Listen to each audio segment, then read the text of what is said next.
antibiotics. It's my immense pleasure to introduce our speaker, Dr. Himal Bua. He completed B.Pharm from LM College of Pharmacy in 2006 and M.Pharm in Pharmaceutical Chemistry from Manipal University in 2008. He was awarded PhD degree from Singhania University in 2016. He is teaching medicinal chemistry since 2008 at Sri Naranjibai Lalbhai Patel College of Pharmacy, Murak. So, as a chairperson, I am very pleased to have the honor of inviting Dr. Himal Bua to deliver the lecture. Sir, please. Yeah, thank you, Pooja. Good afternoon, all of you. I am audible. Yes, sir. Okay, but I am unable to share my screen. Just a minute, sir. Just a minute.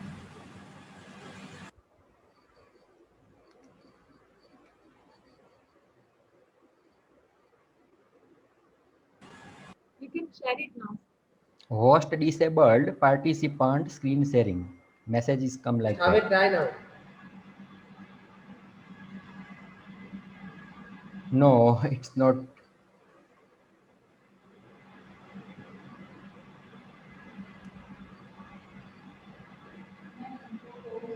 Post one. Yes, it came.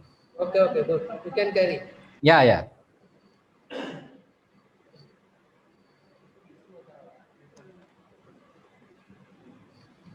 Okay, now screen is visible.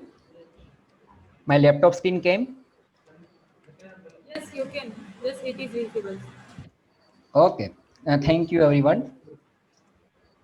And very good afternoon to all of you.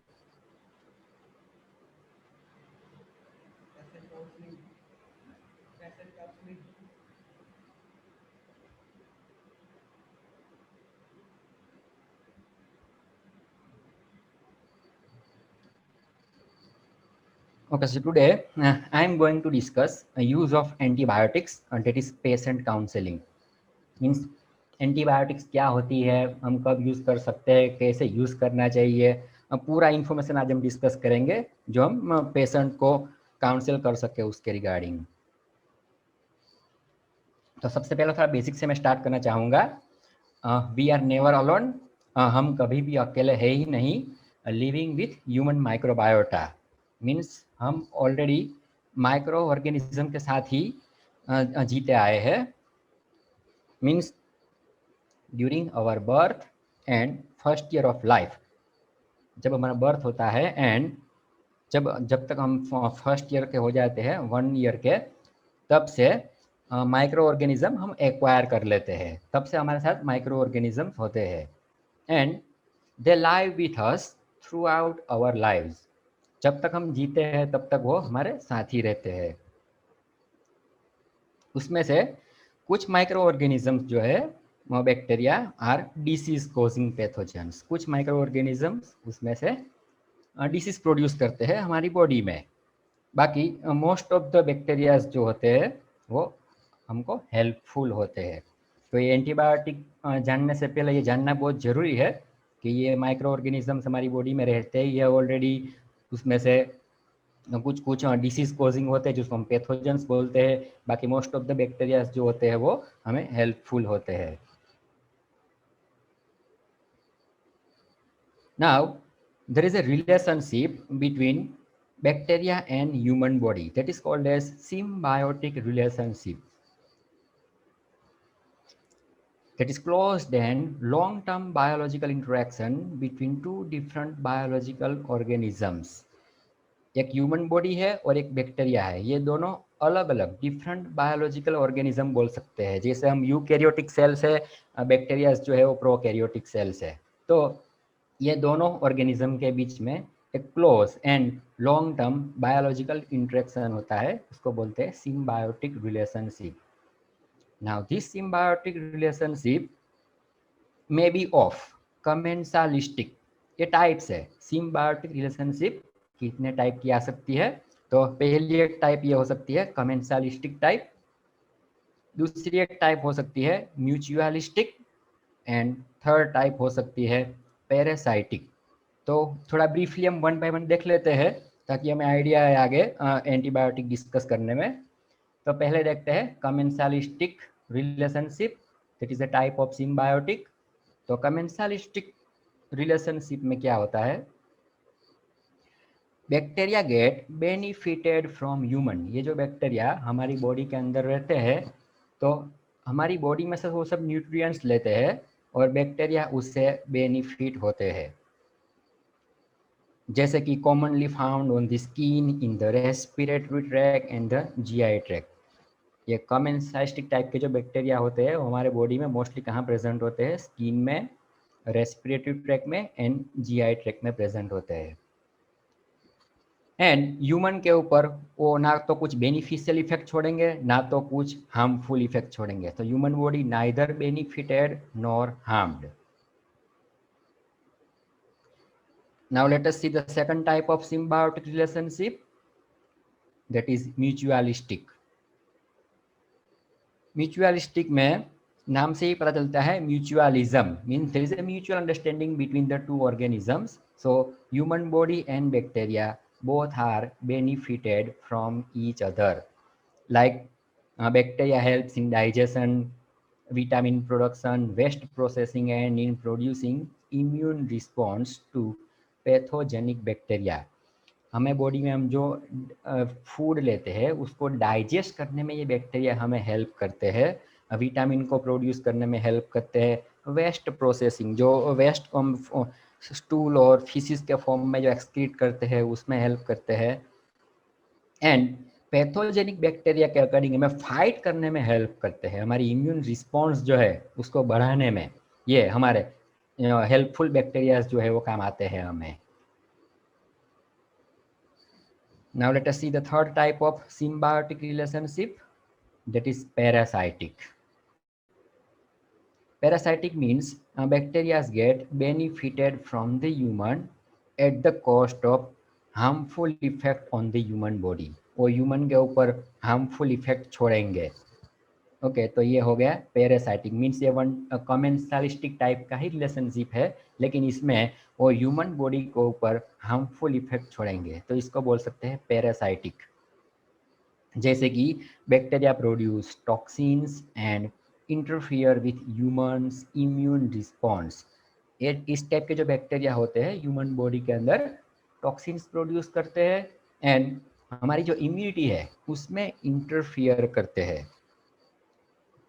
तो इस type के जो bacteria है parasitic relationship वाले, ऐसे bacteria को हम बोलेंगे पैथोजेंस। इस टाइप के बैक्टीरिया को हम बोलेंगे पैथोजेंस। क्यों? क्योंकि वो हमें हार्मफुल इफेक्ट प्रोड्यूस करते हैं, इसीलिए। जब तक वो खुद बेनिफिटेड होते हैं और हमको कुछ प्रॉब्लम नहीं आता है तब तक ठीक है, लेकिन जब हम हमारी ह्यूमन बॉडी में हार्मफुल इफेक्ट प्रोड्यूस करना शुरू कर देंगे तब ऐसे बैक्टीरिया को हम बोलेंगे now pathogens. And in this case, we are infected. આપણી હ્યુમન બોડીમાં ઇન્ફેક્શન થયું એવું આપણે અતિમાં હાર્મફુલ ઇફેક્ટ પ્રોડ્યુસ કરવા માટે ત્યારે એમ કહેવાય કે આપણી બોડી હવે ઇન્ફેક્ટ થઈ છે। તો હવે એમાંથી ધીમે ધીમે હું જાઉં છું ઇન્ફેક્ટેડ પરથી ઇન્ફેક્શન પર, એટલે ધીમે ધીમે આપણે રીતના એન્ટીબાયોટિક્સ પર આવશું। તો આપણે જોઈ લીધું રિલેશનશિપ જોઈ લીધી between the micro organisms and human body, એના પરથી હવે આપણે ઇન્ફેક્શન પર આવીએ। Science and symptoms of infection, એટલે કે આપણે જ્યારે ઇન્ફેક્ટ થઈએ માઇક્રો ઓર્ગેનિઝમથી ત્યારે આપણી બોડીમાં કઈ સાઇન્સ એન્ડ સિમ્પટમ્સ જોવા મળે? તો પહેલું આવશે fever. Okay, very common symptom, right. જ્યારે પણ આપણી બોડીમાં કોઈ પેથોજન્સ એક્સપોઝ થાય ત્યારે આપણી બોડી ટેમ્પરેચર રાઇઝ થશે એટલે ફીવર આવશે। આ બધી આપણી બોડીની ઇમ્યુન સિસ્ટમ છે। બોડી ટેમ્પરેચર રાઇઝ થાય એટલે માઇક્રો ઓર્ગેનિઝમ કિલ થાય। બીજું થઈ શકશે પેઇન ઓર બોડી એક। પેઇન પણ ફીલ થાય અથવા તો આખી બોડી પેઇન થાય અને બોડી એક કહેવાય। કોઈ પર્ટિક્યુલર બોડી પાર્ટમાં પેઇન થાય અથવા તો આખી જ બોડી પેઇન થાય। બીજું આવી શકે ઇન્ફ્લેમેશન। તો જ્યારે જ્યારે પણ ઇન્ફેક્શન થાય ત્યારે એની હારે મોસ્ટલી ઇન્ફ્લેમેશન તો હોય જ। અગેન ફીવરની જેમ ઇન્ફ્લેમેશન પણ આપણું જ આ બોડીની ઇમ્યુન સિસ્ટમ જ છે। એટલા માટે મોસ્ટ ઓફ ધ જે ઇન્ફેક્શન્સ છે એમાં આજે આપણે પાછળ સફિક્સ આઈટીસ લાગે, જેમ કે ઇન્ફેક્શન ઓફ ફેરિંગ્સ હોય તો ફેરિંજાઇટિસ કહીએ આપણે એને, ઇન્ફેક્શન ઓફ મેનિન્જીસ હોય તો મેનિન્જાઇટિસ કહેવાય, ઇન્ફેક્શન ઓફ બ્રોન્ક્યોલ્સ તો એને બ્રોન્કાઇટિસ કહેવાય. એટલે આપણે પાછળ એમાં વર્ડ યુઝ કરીએ છીએ આઈટીસ. આઈટીસ મીન્સ ઇન્ફ્લેમેશન. એટલે જ્યારે જ્યારે પણ થાય જ છે. બીજું આવી શકે સ્વોલન લિમ્ફ નોડ્સ. આ બહુ rare symptom, sign and symptom છે, એટલે કેટલો કોમન નથી, પણ આ પણ થઈ શકે છે. લિમ્ફ નોડ સ્વેલ થઈ જાય. બીજું નોઝિયા, વોમિટિંગ એન્ડ ડ્રેનેજ. એટલે કે આ રીતના કંઈ આપણને વાઉન્ડ થયું હોય, કંઈ ઘા થયો હોય, ત્યાં આપણને કંઈ વાગ્યું હોય તો ત્યાંથી પસ ફોર્મ થાય, રસી નીકળે, રાઈટ, એને આપણે કહીએ ડ્રેનેજ. તો એ પણ એક ઇન્ફેક્શનનો જ સાઇન એન્ડ સિમ્ટમ છે.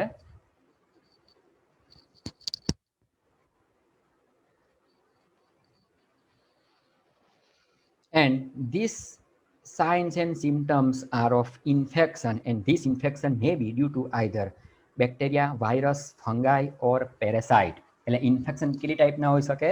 બેક્ટેરિયલ ઇન્ફેક્શન હોઈ શકે, વાયરલ ઇન્ફેક્શન હોઈ શકે, ફંગલ ઇન્ફેક્શન હોઈ શકે, ઓર પેરેસાઇટિક ઇન્ફેક્શન હોઈ શકે. હવે આમાં તમે don't confuse the word between parasitic symbiotic relationship and parasitic infection. Okay, આપણે કીધું તેમ બેક્ટેરિયા જ્યારે હ્યુમન બોડી પર હાર્મફુલ ઇફેક્ટ પ્રોડ્યુસ કરે તેને પેરેસાઇટિક રિલેશનશિપ કહેવાય, ધેટ ઇઝ ઓકે. હવે એ જ સેમ ટુ સેમ બેક્ટેરિયા જેવા બીજા ઓર્ગેનિઝમ્સ આવે જેને આપણે પેરેસાઇટ્સ કહીએ છીએ, એનાથી જ્યારે ઇન્ફેક્શન થાય ત્યારે એને પેરેસાઇટિક ઇન્ફેક્શન કહેવાય. પેરેસાઇટ્સમાં પ્રોટોઝોઆ આવે, મેટાઝોઆ આવે, જેમ કે આપણે કહીએ છીએ મેલેરિયા, અમીબાયોસિસ એન્ડ હેલ્મિન્થિયાસિસ. હેલ્મિન્થિયાસિસ એટલે કે વોર્મ્સથી જે ઇન્ફેક્શન થાય તે કૃમિ, એ બધું પેરાસાઇટ્સમાં આવે. And this infection cured by body's own immune system or by anti-infective agents. Minor જો ઇન્ફેક્શન હશે આપણી બોડીમાં તો આપણી બોડી જાતે જ ક્યોર કરી દેશે એને by our own immune system. આપણી બોડીમાં ઇમ્યુન સિસ્ટમ છે જ પહેલેથી. આજે આપણે સાઇન એન્ડ સિમ્ટમ જે જોયા એ એટલા માટે જ થાય છે કે જેથી કરીને આપણી બોડી આ જે પેથોજેનિક માઇક્રો ઓર્ગેનિઝમ્સ છે એને આપણી બોડીમાંથી બહાર કાઢી શકે એને. એન્ડ જો આપણી બોડીની ઇમ્યુન સિસ્ટમ એમાં એટલી પાવરફુલ ના હોય ઇન્ફેક્શન ક્યોર કરવા માટે, then we have to use anti-infective agents. તો હવે આપણે એના પરથી વર્ડ જોશું એન્ટી ઇન્ફેક્ટિવ એજન્ટ્સ. ઓકે, આપણે ઇન્ફેક્શન જોયું, હવે આપણે આવીએ એના પરથી એન્ટી ઇન્ફેક્ટિવ એજન્ટ્સ. તો એન્ટી ઇન્ફેક્ટિવ એજન્ટ્સને જ કહેવાય એન્ટી માઇક્રોબિયલ એજન્ટ્સ. મીન્સ કે માઇક્રો ઓર્ગેનિઝમથી જે ઇન્ફેક્શન થાય તેમાં યુઝ થાય એવી ડ્રગ્સ, એટલે એને એન્ટી માઇક્રોબિયલ્સ પણ કહેવાય ઓર એન્ટી ઇન્ફેક્ટિવ એજન્ટ્સ પણ કહેવાય. કેટલી ટાઈપના આવી શકે? So they are classified based on type of micro organism. એ કયા માઇક્રો ઓર્ગેનિઝમથી ઇન્ફેક્શન થયું છે આપણી બોડીમાં એના પરથી એન્ટી ઇન્ફેક્ટિવના નામ પડશે. જેમ કે બેક્ટેરિયલ ઇન્ફેક્શનમાં યુઝ થાય એવી ઇન્ફેક્ટિવ એજન્ટ્સને કહેવાય એન્ટી બેક્ટેરિયલ એજન્ટ્સ. રીતના સેમ ટુ સેમ વાયરલ ઇન્ફેક્શનમાં યુઝ થાય એને કહેવાશે એન્ટીવાયરલ. દેન ફંગલ ઇન્ફેક્શન માટે એન્ટીફંગલ. દેન પેરાસાઇટ્સ માટે એન્ટી પેરાસાઇટિક એજન્ટ્સ. તેમાંથી આપણે મેઇન હવે ફોકસ કરવાનું છે એન્ટી બેક્ટેરિયલ એજન્ટ્સ પર, કેમ કે આપણો મેઇન આજનો ટોપિક જ છે એન્ટીબાયોટિક્સ. એટલે હું ધીમે ધીમે એના પર જાઉં છું. એટલે હવે આપણે મેઇનલી ફોકસ કરશું એન્ટી ઇન્ફેક્ટિવમાં, પર્ટિક્યુલરલી એન્ટી બેક્ટેરિયલ એજન્ટ્સ પર. એટલે આજે હું ખાલી બેક્ટેરિયલ ઇન્ફેક્શનમાં જે યુઝ થતી જે ડ્રગ્સ છે એના પર જ ડિસ્કસ કરવાનો છું. So antibacterials again classified based on the source, એટલે કે એન્ટીબેક્ટેરિયલ્સ ક્યાંથી પ્રોડ્યુસ કરવામાં આવે છે એના પરથી અગેન એના ટાઈપ્સ છે. જેમ કે if they are obtained naturally તો એને કહેવાય એન્ટીબાયોટિક્સ. નેચરલી એટલે કે very good example is penicillin. Alexander ફ્લેમિંગે જેની શોધ કરેલી છે. It is obtained from the fungus Penicillium notatum and now it is commercially obtained from the Penicillium chrysogenum. તો પેનિસિલિયમ નોટેટમ, પેનિસિલિયમ ક્રાઇઝોજિનમ એ શું છે? એ ફંગસનું નામ છે. તો ફંગસમાંથી આ પેનિસિલિન ઓબ્ટેન કરવામાં આવે એટલે એને નેચરલી ઓબ્ટેઇન એન્ટીબેક્ટેરિયલ એજન્ટ્સ કહેવાય. આ તો એક એક્ઝામ્પલ લીધું પેનિસિલિન, તો બીજા ઘણા બધા એક્ઝામ્પલ્સ છે, તો એ બધાને કહેવાય એન્ટીબાયોટિક્સ. એક્ઝામ્પલ્સ છે એમાં penicillin, સેફાલોસ્પોરિન્સ, એમિનોગ્લાયકોસાઇડ્સ, મેક્રોલાઇડ્સ, ટેટ્રાસાઇક્લિન્સ, all these are naturally obtained. But yeah, અત્યારે નાવેડેઝ જે આમાંથી બધી જે ડ્રગ યુઝ થાય છે એ મોસ્ટલી બધી સેમી સિન્થેટિક છે. એટલે હું તમને એમ નહીં કહી શકીશ કે પ્યોર નેચરલી જ યુઝ થાય છે આમાં. પેનિસિલિનમાં બધી જ પેનિસિલિન આર નોટ નેચરલી ઓબ્ટેઇન. જેમ કે પેનિસિલિન જી અને પેનિસિલિન વી એમાંથી બે જ ડ્રગ ખાલી નેચરલી ઓબ્ટેઇન છે. બાકીની બધી જે છે તે સેમી સિન્થેટિકલી ઓબ્ટેઇન કરેલી છે. એટલે મેઇન જે પેનિસિલિન જી અને વીના જે સ્ટ્રક્ચર્સ છે એમાં થોડું મોડિફિકેશન કરીને બીજા ડેરિવેટિવ્સ બનાવ્યા છે. એ રીતના એમિનોગ્લાયકોસાઇડ હોય, ટેટ્રાસાઇક્લિન્સ હોય, એમાંથી થોડાક નેચરલી હશે, અધરવાઇઝ બધા હશે સેમી સિન્થેટિક. પણ આપણે એને કન્સિડર કરશું નેચરલી ઓબ્ટેઇનમાં. અને બીજું આવશે કમ્પ્લીટલી સિન્થેટિકલી પ્રોડ્યુસ્ડ. એ બિલકુલ જ નેચરલી ઓબ્ટેઇન નહીં થાય, અને લેબમાં જ સિન્થેટિકલી જ ટોટલી ઓબ્ટેઇન કરવા પડે. એમાં એક્ઝામ્પલ્સ આવે સલ્ફોનામાઇડ્સ, ફ્લોરોક્વિનોલોન્સ, એટલે બધી ફ્લોક્સાસિન બધી એમાં, દેન ઓક્ઝાઝોલિડિનોન્સ.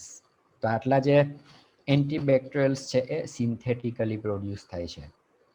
તો હવે આપણને કન્ફ્યુઝન એમાં એ જ થશે કે જે નેચરલી ઓબ્ટેઇન થાય ને એન્ટીબાયોટિક કહેવાય, અને જે સિન્થેટિકલી પ્રોડ્યુસ થાય એને કંઈ જ નહીં કહેવાય.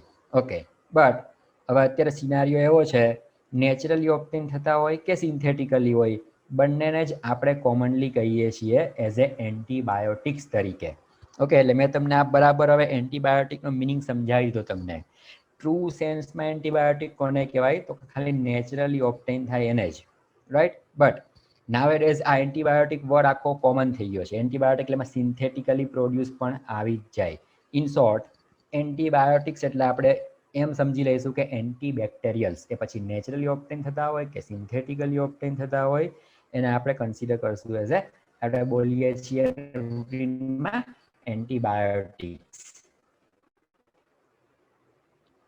ઓકે, તો હવે આપણે મેઇન વર્ડ પર આવીએ, એન્ટીબાયોટિક્સ પર. So antibiotics kill or inhibit growth of bacteria without affecting the host. આ એક બહુ કામની પ્રોપર્ટી છે એન્ટીબાયોટિક્સની. કેમ કે આપણે બેક્ટેરિયાને કિલ કરવા હોય તો બેક્ટેરિયા ક્યાં હોય, એકલા તો હોય નહીં અલગથી કે આપણે એને ડાયરેક્ટલી કિલ કરી દઈએ. Bacteria are present in our body, means આપણા સેલની અંદર બેક્ટેરિયા પ્રેઝન્ટ છે. તો એન્ટીબાયોટિક્સ એવી હોવી જોઈએ કે બેક્ટેરિયાને જ કિલ કરે without affecting the our normal host cells. આપણા સેલને બિલકુલ જ ડિસ્ટર્બ કર્યા વગર. કાં તો એ બેક્ટેરિયાને કિલ કરશે, એને બેક્ટેરિસિડલ કહેવાય, અથવા તો બેક્ટેરિયાના ગ્રોથને ઇન્હિબિટ કરશે તો એને કહેવાય બેક્ટેરિયોસ્ટેટિક. So if antibiotics are used properly, they can save our lives. તો આજનો જે મારો જે ટોપિક છે મેન એક આના પર પણ છે કે એન્ટીબાયોટિકને યુઝ કેવી રીતના કરવાની છે તે એ હું જરા હમણાં આગળ પછી એને ડિસ્કસ કરીશ. સો પ્રોપરલી યુઝ કરીએ આપણે એને તો આપણી લાઈફ બચાવી શકે છે, કેમ કે સિરિયસ ઇન્ફેક્શનમાં એ ઘણી જ હેલ્પ કરશે. And it is not effective in viral or any other infections. બીજા કોઈ માઇક્રો ઓર્ગેનિઝમથી ઇન્ફેક્શન થયું હશે તો એમાં એન્ટીબાયોટિક્સ બિલકુલ કામ નહીં કરશે. Not effective in viral infection or any other infection. સિવાય કે અત્યારે કોરોના વાયરસમાં જે આપવામાં આવે છે azithromycin, that is antibiotic, and another is hydroxychloroquine, right? Hydroxychloroquine is actually is anti-malarial. Okay, તો એ બે ડ્રગની એક્સેપ્શન એવું છે કે એન્ટીબાયોટિક છે છતાં પણ પ્રિલિમિનરી રિલીફ માટે એને કોરોના વાયરસના પેશન્ટ્સને અત્યારે આપવામાં આવે છે. એમાં એવું છે હાઇડ્રોક્સીક્લોરોક્વિનની થોડી ઘણી સ્ટાર્ટિંગ લેવલ પર એક એન્ટી વાયરલ ઇફેક્ટ્સ પણ જોવા મળી છે, એટલા માટે એને યુઝ થાય છે. બાકી antibacterial and antiviral both effects are totally independent and different.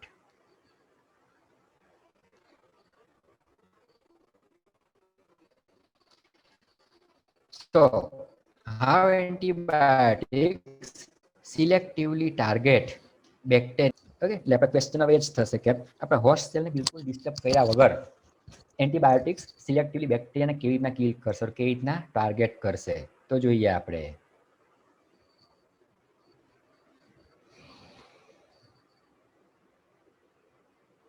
Antibiotics work by affecting the things that bacterial cells have but human cells don't. તો એન્ટીબાયોટિક્સ એવી થિંગ્સને ટાર્ગેટ કરશે કે જે ખાલી બેક્ટેરિયલ સેલ્સ પાસે જ હોય બટ આપણા હ્યુમન સેલ પાસે ના હોય. એટલે કે બેક્ટેરિયલ સેલ્સ મીન્સ કે પ્રોકેરિયોટિક સેલ્સ એવી કઈ વસ્તુ કે જે પ્રોકેરિયોટિક સેલમાં હોય અને હ્યુમન સેલ એટલે કે યુકેરિયોટિક સેલમાં ના હોય અને પ્રોકેરિયોટિક સેલમાં હોય એવી વસ્તુને ટાર્ગેટ કરે એન્ટીબાયોટિક્સ. એટલે એન્ટીબાયોટિક્સ એવી એ રીતની મિકેનિઝમ પર કામ કરશે કે જેથી કરીને સિલેક્ટિવલી બેક્ટેરિયાને જ ટાર્ગેટ કરી શકે.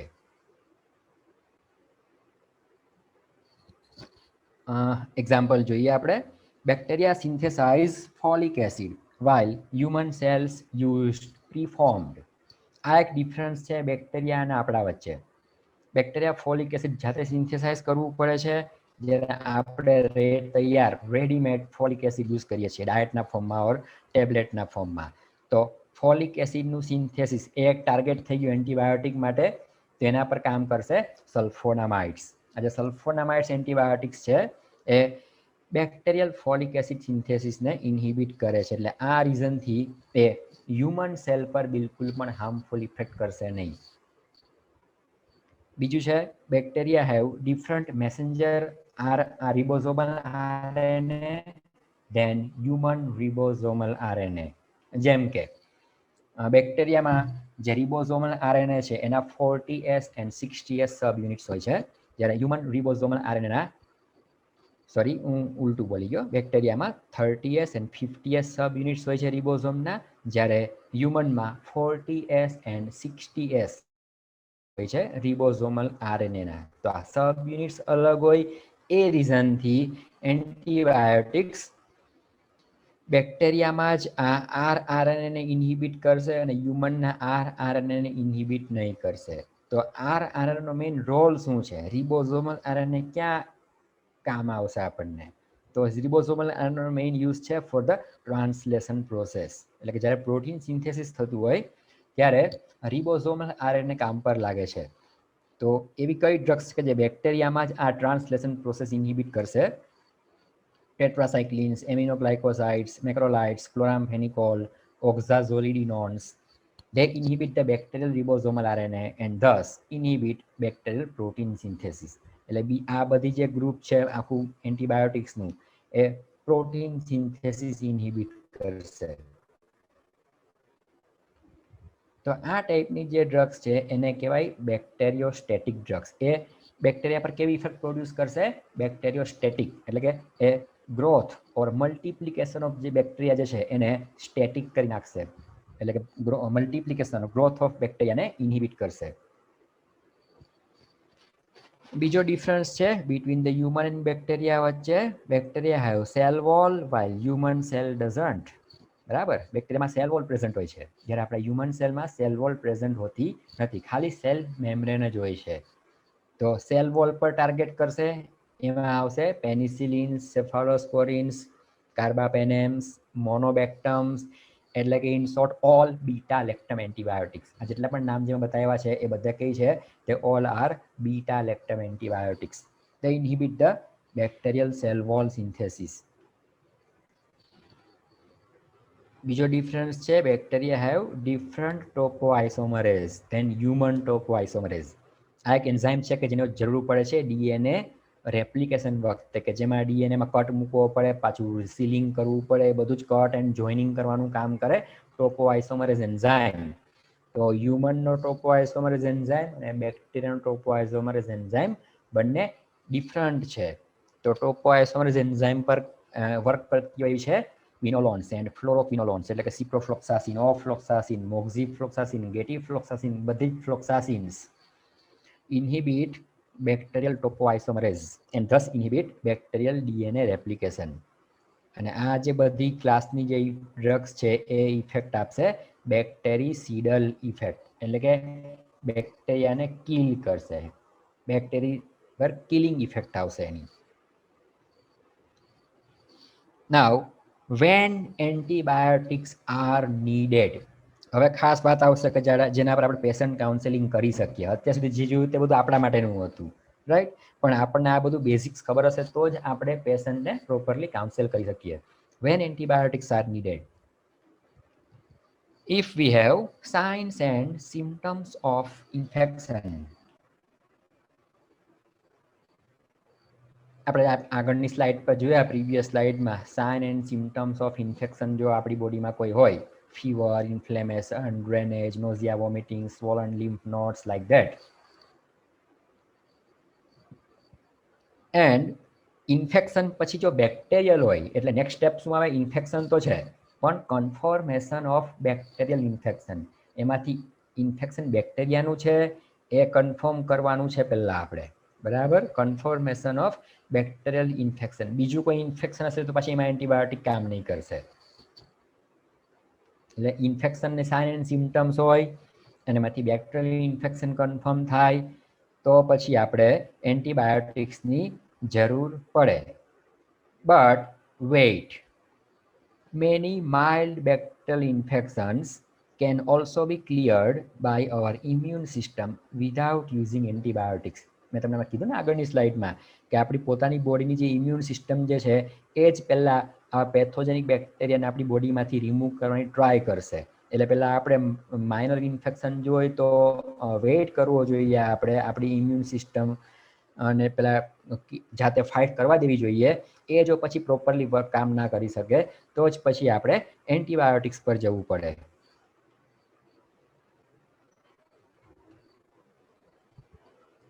હવે હું તમને થોડાક એક્ઝામ્પલ્સ બતાવું અહીંયા.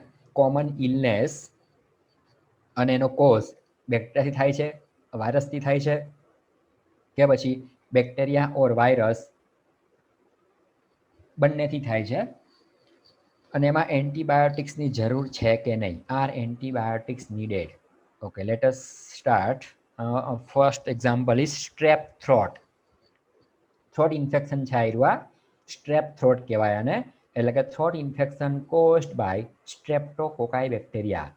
સ્ટ્રેપ્ટોકોકાઈ બેક્ટેરિયાથી જે થ્રોટ ઇન્ફેક્શન થાય એને સ્ટ્રેપ થ્રોટ કહેવાય. તો એ થતું હોય છે મેઇનલી બેક્ટેરિયાથી. એટલે કોમન કોઝ લખેલું છે એમાં, ટીકમાં આવ્યું છે બેક્ટેરિયામાં. તો બેક્ટેરિયાથી થયું એટલે તમે antibiotics needed. Antibiotics needed, yes. બીજું છે વૂપિંગ કફ, એટલે કે આપણે જ્યારે કફિંગ કરીએ ત્યારે વૂપ લાઈક સાઉન્ડ આવે તો એ પણ બેક્ટેરિયલ ઇન્ફેક્શન છે, તેમાં પણ antibiotics needed, yes. Then urinary tract infection, yes, it is also bacterial, antibiotics are needed. Sinus infection, એમાં થોડું મિક્સિંગ વાળું છે, means it may be caused either by bacteria or either by virus. એટલે બેક્ટેરિયાથી પણ થાય અને વાયરસથી પણ થાય છે સાઇનસ ઇન્ફેક્શન. સાઇનસ એટલે કે આપણી જે સ્કલ છે, નોઝની ઉપર ઓર નોઝની આજુબાજુમાં જે હોલ્સ આવેલા છે સ્કલની અંદર, જેને આપણે સાઇનસ કહીએ, એમાં ઇન્ફેક્શન થાય તો જો બેક્ટેરિયાથી હશે તો એમાં એન્ટીબાયોટિક કામ કરશે, વાયરસથી હશે તો એન્ટીબાયોટિક કામ નહીં કરશે. એટલે એમાં એન્ટીબાયોટિક નીડેડમાં છે મે બી, ક્વેશ્ચન માર્ક છે, બરાબર? એન્ટીબાયોટિક કામ કરે પણ ખરા, ના પણ કરે. બીજું છે મિડલ ઇયર ઇન્ફેક્શન. તો એ પણ એવું જ છે, it may be caused by bacteria or virus, so antibiotics may helpful or may not. Then bronchitis or chest cold, એટલે કે ઇન્ફેક્શન ઇન બ્રોન્ક્યુલ્સ. ચેસ્ટ ઇન્ફેક્શન જે છે એ પણ બેક્ટેરિયા ઓર વાયરસથી છે, એટલે એમાં પણ antibiotics needed, may or may not. Then common cold, runny nose, જે અત્યારે આપણને કોરોના વાયરસમાં જે સિમ્ટમ જે જોવા મળે છે તે કોમન કોલ્ડ ઓર રની નોઝ, બરાબર? કે જેને આપણે વાયરલ ઇન્ફેક્શન કહીએ એને, રાઈટ? નાકમાંથી પાણી પડવા માંડે. કોલ્ડના ઘણા સિમ્ટમ્સ છે. કોલ્ડ જેને આપણે શરદી કહીએ છીએ આપણી ભાષામાં. તો રની નોઝ જો હોય એમાંથી, એટલે નાકમાંથી સિમ્પલી પાણી જ પડ્યા કરતા હોય, તો એનો મોસ્ટલી કોઝ છે virus. It is viral infection. Okay, તેમાં એન્ટીબાયોટિક્સ બિલકુલ જ કામ કરશે નહીં. બીજું છે સોર થ્રોટ.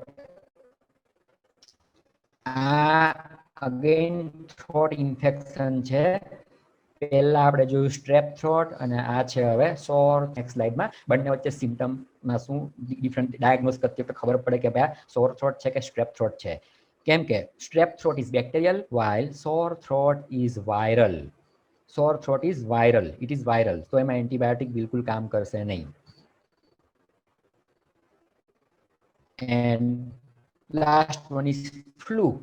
સિમ્પલ, જેને આપણે વાયરલ ફીવર કહીએ છીએ. વાયરસથી આપણને ફીવર થાય અને ફ્લુ કહીએ આપણે, તો એમાં આપણને વાયરલ છે એટલે એન્ટીબાયોટિક્સ બિલકુલ કામ કરશે નહીં.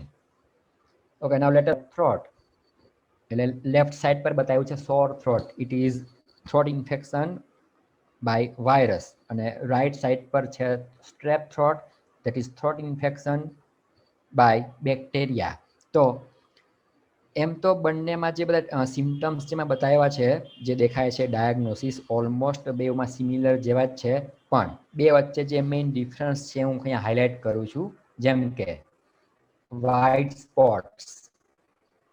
ઓકે, વ્હાઇટ સ્પોટ્સ જે બતાવ્યા છે, you can see in the picture or image. તો વ્હાઇટ સ્પોટ્સ જોવા મળશે બેક્ટેરિયલ ઇન્ફેક્શનમાં, એટલે ડૉક્ટર ડાયગ્નોસ કરી શકે આને અને એમ કહેશે કે જો આ સ્ટ્રેપ થ્રોટ છે તો એ એન્ટીબાયોટિક પ્રિસ્ક્રાઇબ કરશે ને તો જ એમાં એન્ટીબાયોટિક કામ કરશે. બીજું છે ગ્રે ફરી ટંગ. ટંગ્સ પર બધા ગ્રે કલરના ડોટ ડોટ્સ બતાવ્યા છે એમાં, એટલે કે જો આપણી ટંગ આવી થઈ જાય તો પણ એ સાઇન છે બેક્ટેરિયલ ઇન્ફેક્શનની. એટલે આમાંનું જો કોઈ સાઇન એન્ડ સિમ્ટમ જોવા મળે તો બેક્ટેરિયલ ઇન્ફેક્શનમાં એન્ટીબાયોટિક્સ કામ કરશે.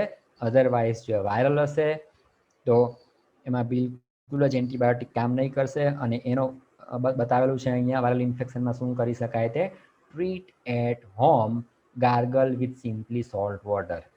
બરાબર, કેમ કે આપણે સામાન્ય આવા વાયરલ ઇન્ફેક્શન માટે કંઈ એન્ટીવાયરલ ડ્રગ ના લઈ શકીએ, કેમ કે એન્ટીવાયરલ ડ્રગની સાઇડ ઇફેક્ટ્સ બહુ જ હોય છે. ઓકે, કેમ કે હ્યુમન સેલને પણ એટલી જ અફેક્ટ કરતી હોય છે, એટલા માટે.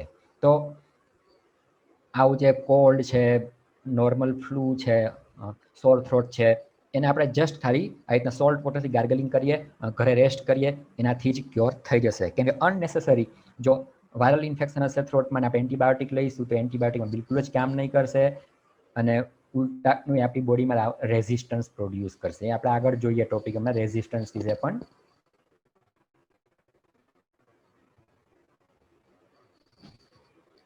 Now, next question is how long do antibiotics take to work? Antibiotic આપણે લેવાનું ચાલુ કરીએ એટલે કેટલો ટાઈમ લાગે કામ કરવા માટે, આપણી બોડીમાં ઇફેક્ટ આવવા માટે, અને કેટલા ટાઈમમાં ઇફેક્ટ આવવા માંડે. એન્ડ બીજું, how long should we take antibiotics?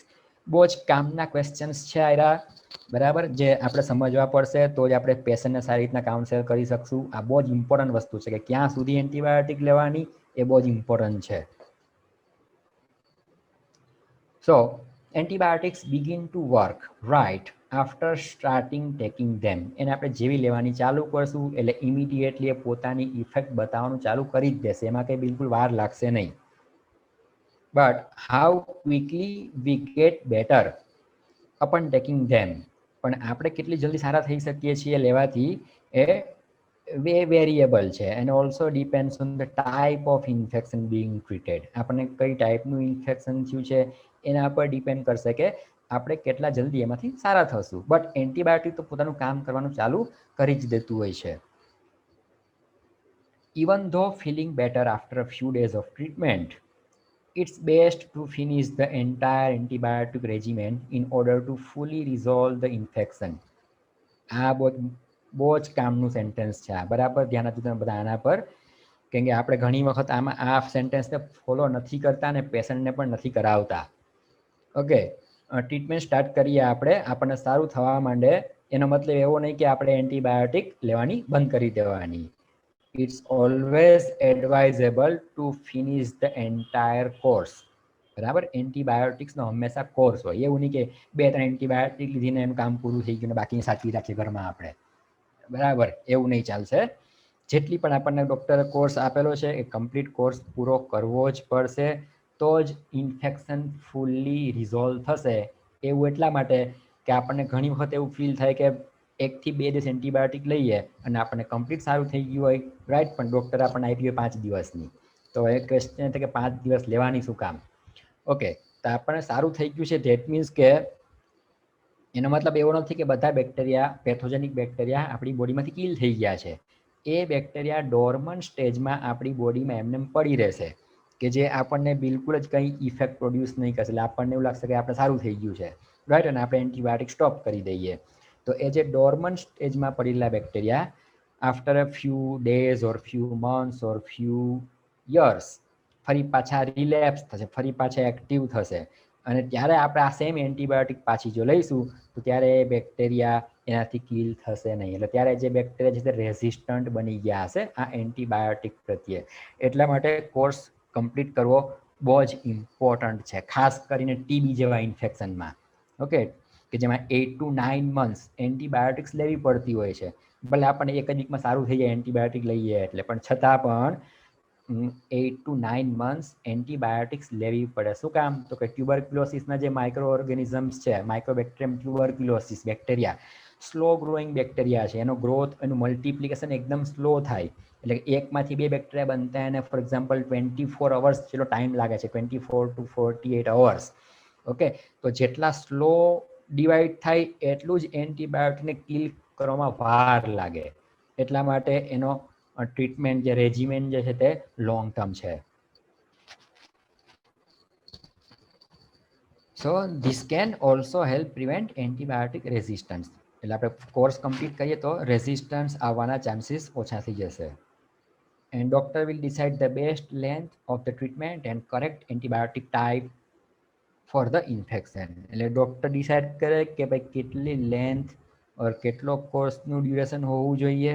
Okay, અને કરેક્ટ એન્ટીબાયોટિક, આ ઇન્ફેક્શન છે તેમાં આ જ એન્ટીબાયોટિક કામ લાગશે. ડૉક્ટર ઓર એની હેલ્થ કેર પ્રોવાઈડર્સ આપણે પેશન્ટને હેલ્પ કરી શકશે એમાં.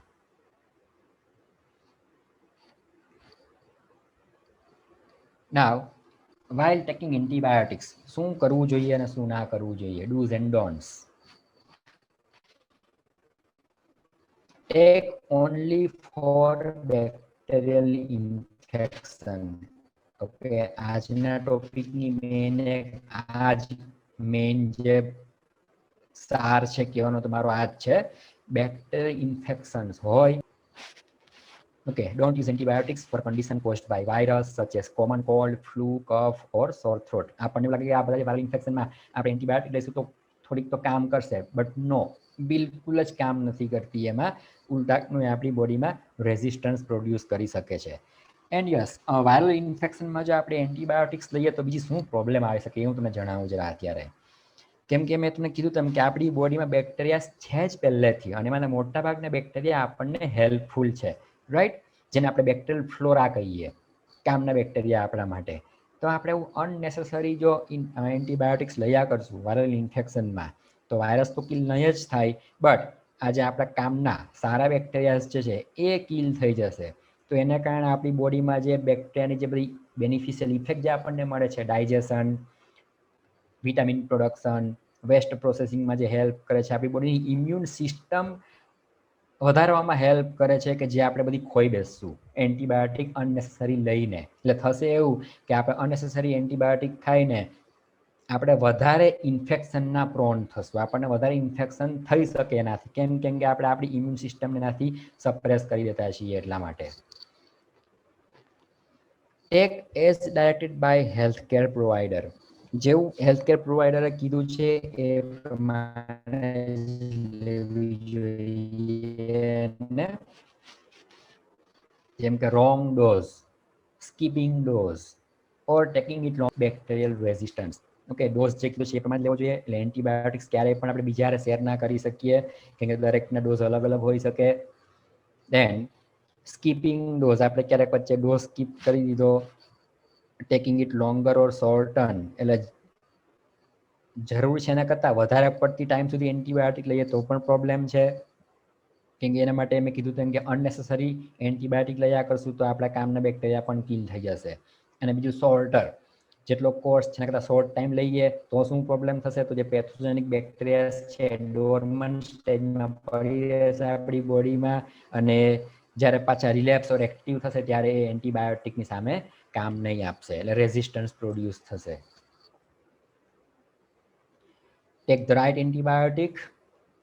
Using the wrong antibiotic for infection might lead to resistance. એટલે જે એન્ટીબાયોટિક આપણે લેવાની છે એની જગ્યાએ આપણે બીજી જ કોઈ લઈ લઈએ કે જે બેક્ટેરિયા પર કંઈ કામ જ ના કરતી હોય તો એને કારણે પણ અગેન રેઝિસ્ટન્સ આવી શકે. And don't take antibiotics prescribed for someone else. બીજા કોઈને પ્રિસ્ક્રાઇબ કરેલી છે એ આપણે લેવાની નહીં. આવું જનરલી ઘરમાં થતું હોય છે. ઓકે, આપણા ઘરમાં કોઈ ફેમિલી મેમ્બરને એન્ટીબાયોટિક્સ આપેલી છે સેમ ઇલનેસ માટે, એણે થોડી લીધી બાકી રાખી મૂકી અને એવું જ સેમ ઇલનેસ બીજા ફેમિલી મેમ્બરને થાય એટલે યાદ રાખે ઓકે હા અમારા ફેમિલી મેમ્બરને સેમ આપી તો ચાલતું હું એની બાકી છે તે હું લઈ લઉં. ના, એવી રીતના નહીં ચાલશે. તો એનાથી આ જ પ્રોબ્લેમ આવશે રેઝિસ્ટન્સનો. અને એવું પણ બની શકે કે એન્ટીબાયોટિક આપણને બિલકુલ કામ જ ના આવતી હોય.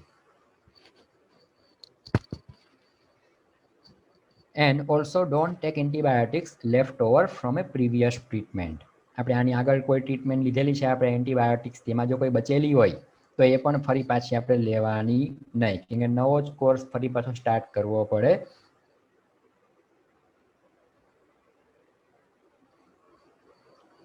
And when antibiotics are not prescribed for infection, જ્યારે ઇન્ફેક્શન માટે એન્ટીબાયોટિક પ્રિસ્ક્રાઇબ જ ના કરેલી હોય તો don't force the doctor to prescribe the antibiotics. આવું પણ થતું હોય છે.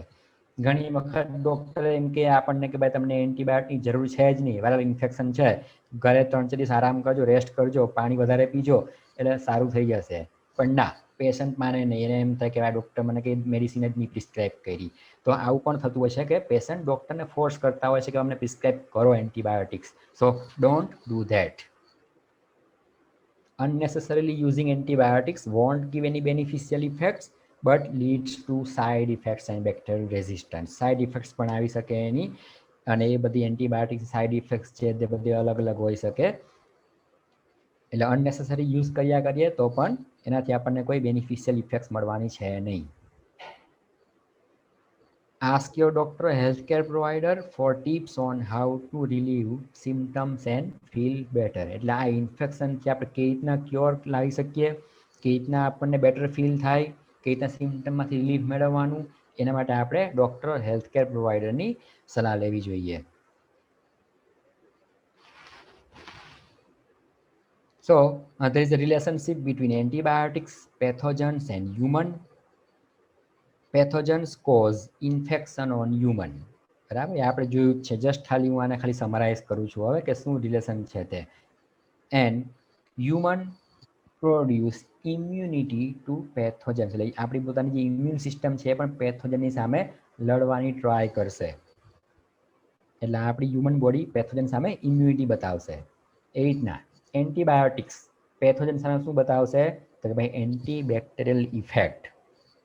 અને એવું સેમ ટુ સેમ પેથોજન્સ એન્ટીબાયોટિક પર શું બતાવશે રેઝિસ્ટન્સ. એટલે બધા જ એકબીજા સામે લડે છે. આમાં એવું છે એન્ટીબાયોટિક પેથોજન્સને કિલ કરવા જાય પણ સામે પેથોજન્સ પણ પાછા એવા સ્ટ્રોંગ થઈ જાય કે જે એન્ટીબાયોટિકથી કિલ થાય નહીં તો એ રેઝિસ્ટન્સ ડેવલપ કરી લેશે.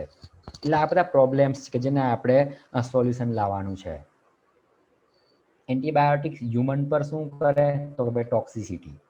ઓકે, કેમ કે આપણે કીધું તેમ કે antibiotics selectively kill the pathogens only. But કોઈ એન્ટીબાયોટિક્સ એવી છે જેમ કે હું તમને એક્ઝામ્પલ આપું ક્લોરામફેનિકોલ કે જે અત્યારે સિવિયર ટોક્સિસિટી છે એટલે બહુ રેરલી યુઝ થાય છે અત્યારે, રાઈટ. તો એન્ટીબાયોટિક્સ હ્યુમન પર ટોક્સિસિટી પ્રોડ્યુસ કરી શકે અને એની સામે હ્યુમન એન્ટીબાયોટિક્સ સામે શું બતાવશે તો કે ભાઈ ફાર્માકોકાઇનેટિક્સ. એટલે કે એને એબ્ઝોર્બ કરાવવામાં હેલ્પ કરશે, ડિસ્ટ્રીબ્યુટ કરાવવામાં હેલ્પ કરશે.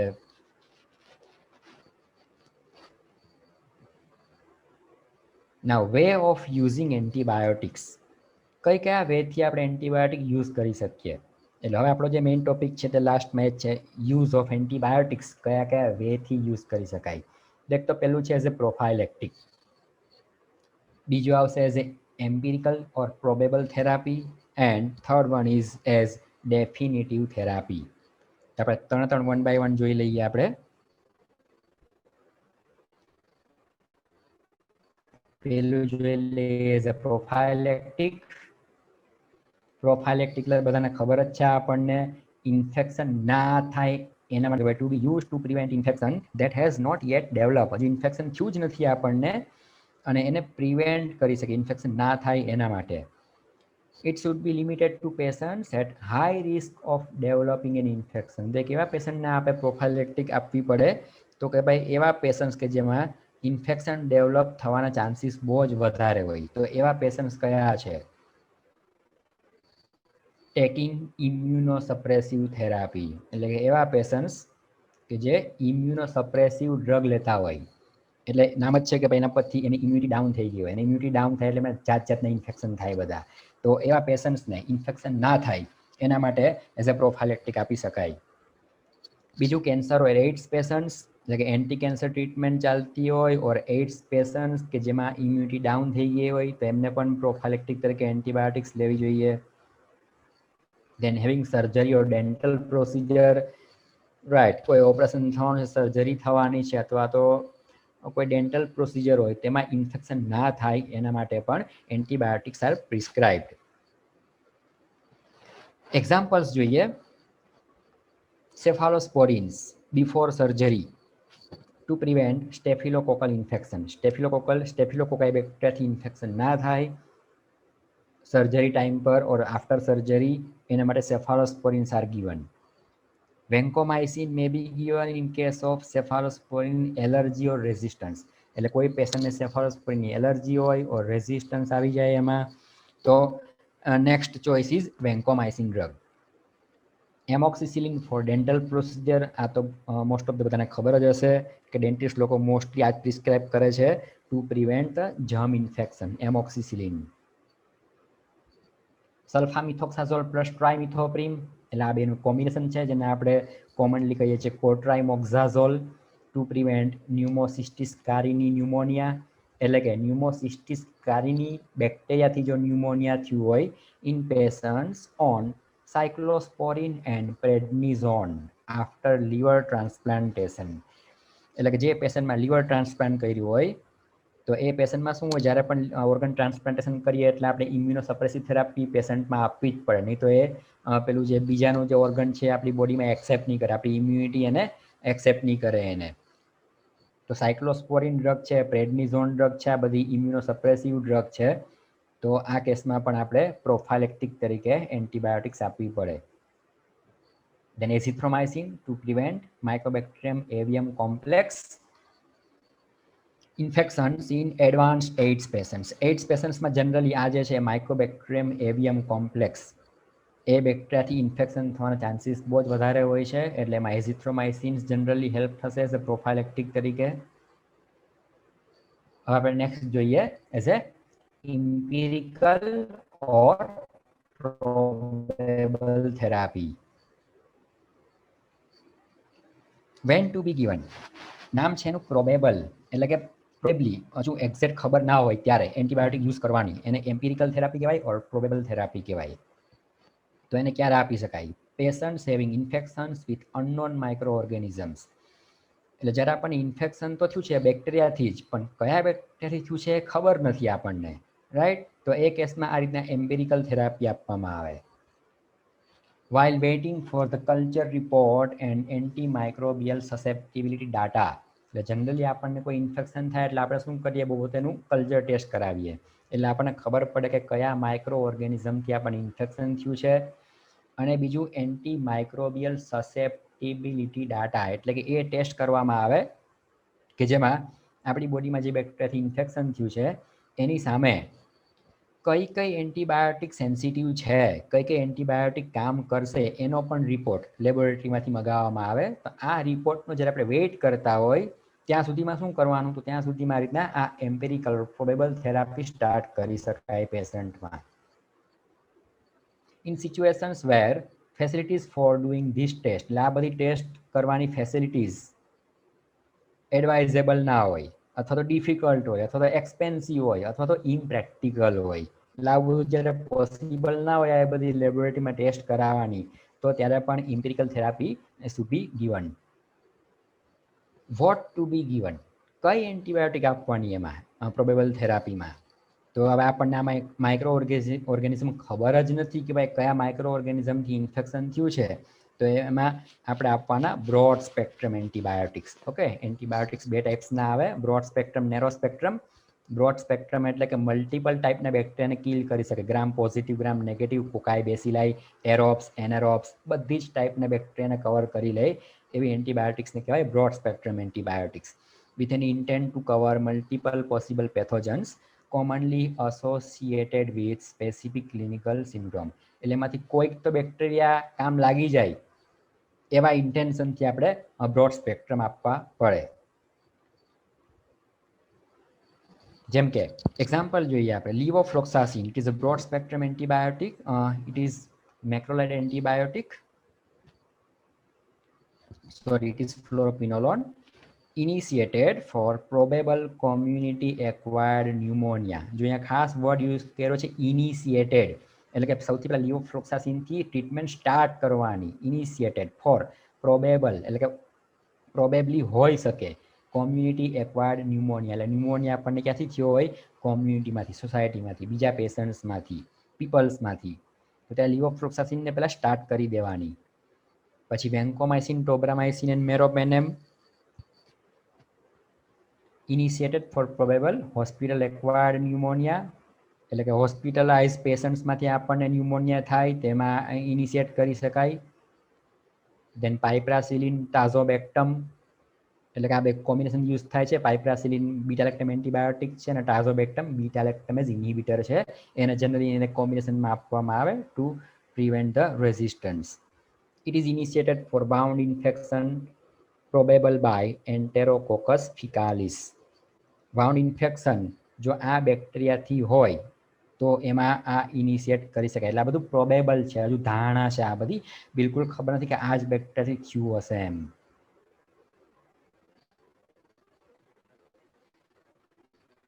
અને થર્ડ વન જોઈએ આપણે એઝ એ ડેફિનિટિવ થેરાપી.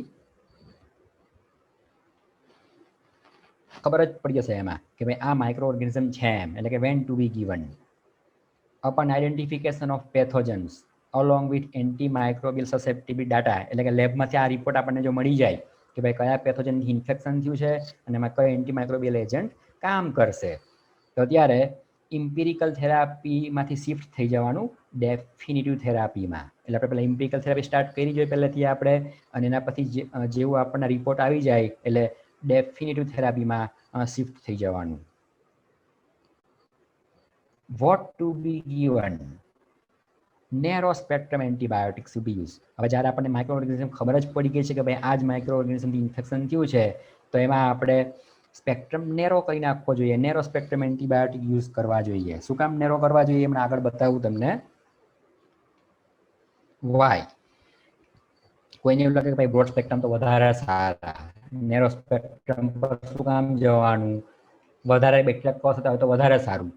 બટ આ ક્યારની વાત છે જ્યારે માઇક્રો ઓર્ગેનિઝમ આપણને આઈડેન્ટિફાઈ થઈ ગયા છે, બરાબર, અને એમાં કઈ એન્ટીબાયોટિક કામ કરવાની છે ખબર પડી ગઈ છે, તો ત્યારે આપણે narrow spectrum antibiotics would be used to reduce cost. Okay, cost cutting થઈ શકે આમાં, બ્રોડ સ્પેક્ટ્રમ કરતાં નેરો સ્પેક્ટ્રમમાં કોસ્ટ ઇફેક્ટિવનેસ આવી શકશે એમાં. ટોક્સિસિટી, અનનેસેસરી બ્રોડ સ્પેક્ટ્રમ યુઝ કરવામાં ટોક્સિસિટી વધારે આવે, નેરો સ્પેક્ટ્રમમાં ટોક્સિસિટી ઓછી આવે. Increase effectiveness, particular age bacteria પર કામ કરતી આપણે એન્ટીબાયોટિક લઈએ એટલે ઇફેક્ટિવનેસ સારી મળે એમાં આપણને. To delay the emergence of antimicrobial resistance, resistance develop ના થાય. બ્રોડ સ્પેક્ટ્રમ તમે યુઝ કરો તો એમાંથી શું થાય, કામના બેક્ટેરિયા તો કિલ થઈ જ જાય, જે પેથોજેનિક જે હોય તે, બટ એની યારે આપણે જે બોડીમાં જે કામના બેક્ટેરિયા છે એ પણ કિલ થઈ શકે, તો resistance. Using broad spectrum antibiotics lead to super infection during therapy. એટલે broad spectrum antibiotic probable therapy માટે બરાબર છે થોડા દિવસ માટે, પણ પછી ડેફિનેટિવ થેરાપીમાં નેરો સ્પેક્ટ્રમ જ યુઝ કરવાના, કેમ કે બ્રોડ સ્પેક્ટ્રમ વધારે ટાઈમ સુધી યુઝ કરીએ આપણે તો સુપર ઇન્ફેક્શન થઈ શકે. So what is super infection? Infection caused by bacteria which are resistant to antibiotics in use. Okay, એટલે આપણે બ્રોડ સ્પેક્ટ્રમ યુઝ કરીએ તો એનાથી જે બેક્ટેરિયા રેઝિસ્ટન્ટ બની જાય અને એ બેક્ટેરિયા પાછું બીજું જ કોઈ નવું ઇન્ફેક્શન પ્રોડ્યુસ કરે આપણી બોડીમાં, તો એને કહેવાય સુપર ઇન્ફેક્શન. એટલે આમાં થાય એવું કે એક ઇન્ફેક્શનને આપણે ક્યોર કરવા જઈએ તો બીજું ઇન્ફેક્શન લાગી જાય આપણને. એક્ઝામ્પલ છે વાઉન્ડ ઇન્ફેક્શન બાય એન્ટેરોકોકસ ફિકાલિસ, તેમાં આપણે પેલા સ્ટાર્ટ કર્યો પ્રોબેબલ થેરાપી પાઇપ્રાસિલિન પ્લસ ટાઝોબેક્ટમથી. જો બરાબર ધ્યાન આપજો. સ્ટાર્ટ કર્યો પેલા આપણે થેરાપી પ્રોબેબલ ઓર ઇમ્પિરિકલ થેરાપીથી, રાઈટ. અને પછી આપણને ખબર પડે એમાં પાઇપ્રાસિલિન બ્રોડ સ્પેક્ટ્રમ છે. અને પછી જેવો રિપોર્ટ આવે અને પછી આપણે શિફ્ટ થઈ જઈએ એમ્પિસિલિન પર, એટલે કે ડેફિનેટિવ થેરાપીમાં શિફ્ટ થઈ જઈએ આપણે. કેમ કે એમ્પિસિલિન નેરો સ્પેક્ટ્રમ છે.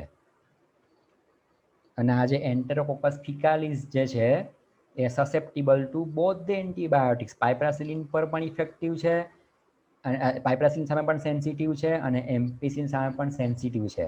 તો શું કામ આપણે બ્રોડ સ્પેક્ટ્રમ યુઝ કરવાની, એટલે પાઇપ્રાસિલિનની જગ્યાએ આપણે રિપ્લેસ કરી નાખવાની એમ્પિસિલિનમાં.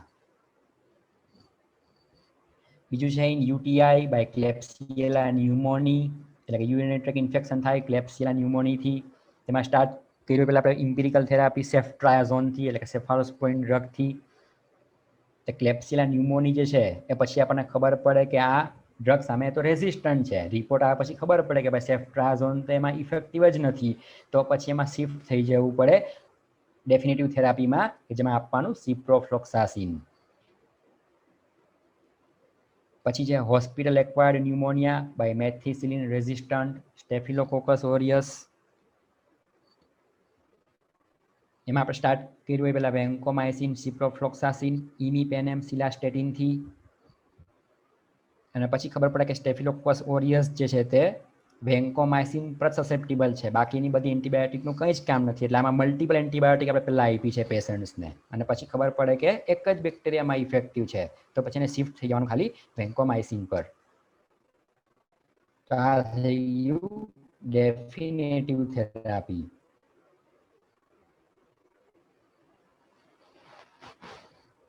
પછી જે કોમ્બિનેશન્સ ઓફ એન્ટીબાયોટિક, થોડુંક ટાઈમ ઓછો છે એટલે હું જવાની થોડા કોઓપરેટ કરજો.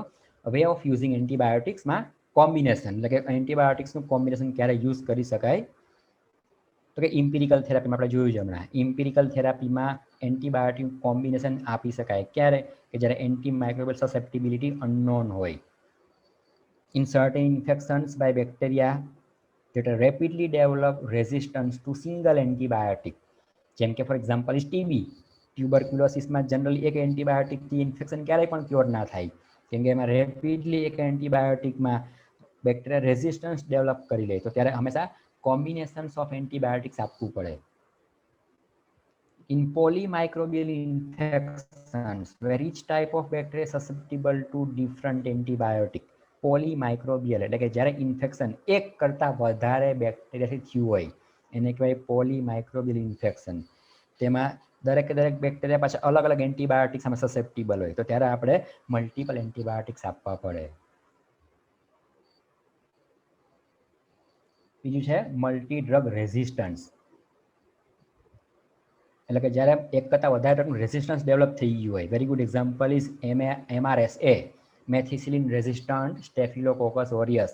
એટલે કે સ્ટેફિલોકોકસ ઓરિયસ જે બેક્ટેરિયા છે એમાં મેથિસિલિન ડ્રગનું રેઝિસ્ટન્સ ઓલરેડી આવી ગયું છે, તો પછી ત્યારે કઈ એન્ટીબાયોટિક આપી શકાય. And this bacteria are resistant to all penicillins, cephalosporins and macrolides. તો ત્યારે પછી એમાં કામ લાગશે vancomycin is the drug of choice. અને બીજી કામ લાગી શકે linezolid, can be use for skin and soft tissue infection. In vancomycin resistant enterococcus, એટલે કે એન્ટેરોકોકસ બેક્ટેરિયાથી ઇન્ફેક્શન થયું હોય અને એમાં વેન્કોમાઇસિનનું રેઝિસ્ટન્સ હોય પહેલેથી, તેમાં linezolid is the only drug. Then extended spectrum beta lactamase producing Enterobacteriaceae, એટલે આ એન્ટરોબેક્ટેરિયાસી એ આખી એક બેક્ટેરિયાની ફેમિલી છે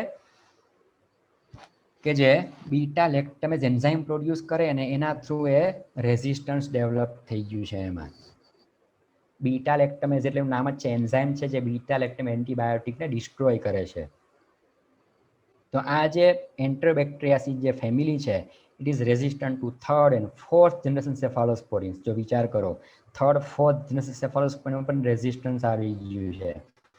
aztreonam, extended spectrum penicillins, aminoglycosides, fluoroquinolones and cotrimoxazole, આટલી બધી ડ્રગમાં આ બેક્ટેરિયા રેઝિસ્ટન્ટ છે. અને એમાં રેઝિસ્ટન્સ ડેવલપ થવાનું મેઇન રીઝન છે random use of third generation cephalosporin. અત્યારે તમે કોઈ પણ ડોક્ટર પાસેથી આપી દે સેફિક્ઝાઇમ થર્ડ જનરેશન સેફાલોસ્પોરિન, એ તો બીજી પણ યુઝ થતી હશે પણ આ મોસ્ટ કોમનલી યુઝ છે સેફિક્ઝાઇમ. તો સેફાલોસ્પોરિન જે આપણે રેન્ડમ આ રીતના યુઝ કર્યા કરશું તો એ આ રીતના રેઝિસ્ટન્સ ડેવલપ થઈ જશે. અને ત્યારે પછી ચોઈસ બચશે કાર્બાપેનેમ્સ. એર્ટાપેનેમ, મેરોપેનેમ, ઇમિપેનેમ આર ડ્રગ ઓફ ચોઈસ. તો ત્યારે પછી આ સિરિયસ ઇન્ફેક્શનમાં કાર્બાપેનેમ્સ કામ લાગશે.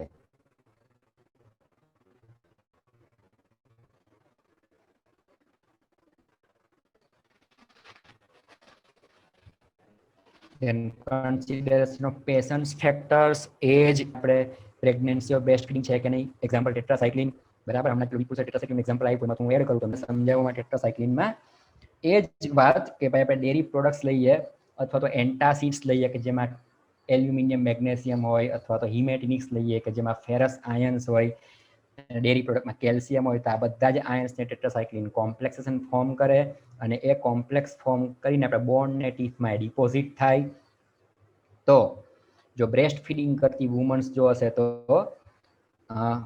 એના બ્રેસ્ટ મિલ્કમાં કેલ્શિયમને ટેટ્રાસાઇક્લિન કોમ્પ્લેક્સ બનાવીને એ ચાઇલ્ડમાં પણ જશે અને ચાઇલ્ડના ડેવલપિંગ ટીથને ડિસ્ટ્રોય કરશે. તો આપણે આ કન્સિડર કરવું પડશે આપણે ફેક્ટર્સ. રિનલ ઓર હિપેટિક ફંક્શન, રિનલ ઇમ્પેરમેન્ટ હોય તો વધારે હાઇડ્રોફિલિક ડ્રગ ના આપી શકાય, હિપેટિક ફંક્શન હોય તો હિપેટિક ડિસફંક્શન હોય તો વધારે લિપોફિલિક ડ્રગ ના આપી શકાય. એલર્જી ઇન્ટોલરન્સ કોઈ એન્ટીબાયોટિકનું હોય એટલે આપણે પૂછવું પડે પહેલાં પેશન્ટને કે ભાઈ કોઈ એન્ટીબાયોટિકની એલર્જી છે કે નહીં, ઓર ઇન્ટોલરન્સ કામ જ ના કરતી હોય, ટોલરેટ ના કરી શકતા હોય. Distribution of drugs in body, એટલે કઈ એન્ટીબાયોટિક બોડીના કયા પાર્ટમાં વધારે ડિસ્ટ્રીબ્યુટ થાય છે. જેમ કે first and second generation cephalosporins do not cross blood brain barrier, એ બીબીબી ક્રોસ કરતી જ નથી તો પછી આપણે સીએનએસ ઇન્ફેક્શનમાં યુઝ ના કરી શકીએ, જેમ કે મેનિન્જાઇટિસ, બરાબર.